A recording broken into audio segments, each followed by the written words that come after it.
You know, it's funny in this job, you get calls during the day and they say, oh Neil, you know, are you free?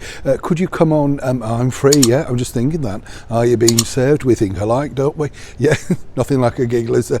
What do you mean this is nothing like a giggle? I know, but seriously, you just hear a phrase, don't you, you're off. But back to the story, let me tell you, yeah, I get a calls, you know, and they say, oh Neil, are you free? Could you come on and talk about this particular topic?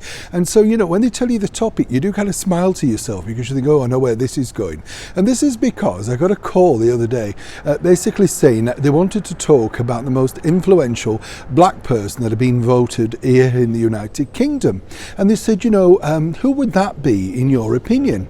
And I thought about this very quickly and said, well, for me, a gentleman called Charlie Williams, who was a comedian many years ago and really did break ground. You know, he was a northerner, a great Yorkshire accent, and above all else, actually very funny. Came to fame on the comedian show, all thanks to Johnny Hamp.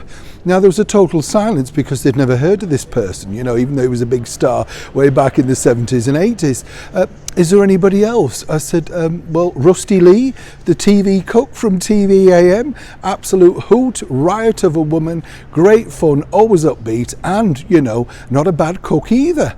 Oh right, yeah, well, we don't really want that. What we're looking for is somebody to talk about Edward Enninful. That's right, Meghan's chum, or was a chum, until they had a few moments together while guest editing that now infamous Vogue edition. Remember that? What's interesting to see here is Edward apparently has now picked up the most influential black person on a brand new award show, poll, whatever you want to call it. We're at that time of year, you know, where everything is now who's the biggest person of 2023, that sort of stuff. Now, I don't know about you, but I wouldn't be waving any banners if I was Edward, because quite frankly, you know, he's been given the heave-ho from Vogue, whichever way you look at it. Sales have plummeted, circulation is at its lowest ebb. They give it away free inside my studios, and I told you before, nobody wants it because the mag's too heavy. You can't be lumbering around that in your bag, can you? Who wants that, you know? But apparently they said, could I come on and say a few words? And I said, well, I've met him, I'm not that fussed really, you know, it doesn't really appeal to me.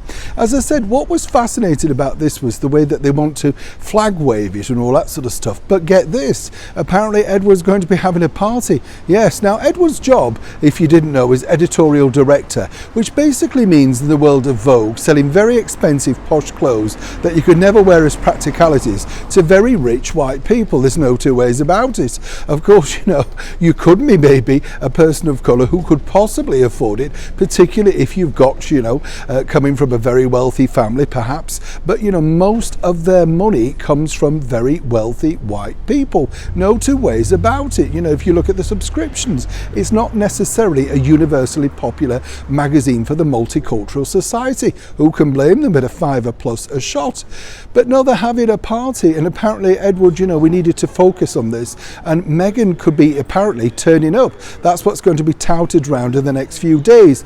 Well, given the altercation and the problems that happened with Meghan and of course Edward at the time of that guest editing, I'm not necessarily holding my breath. But isn't it strange that in this world that we live in, even when you win an award, everything has to be cornered to suit a particular market? And in the case of the other two people that I mentioned, Charlie Williams or indeed Rusty Lee, and when I said, well, what about the 3 Degrees? I quite like them.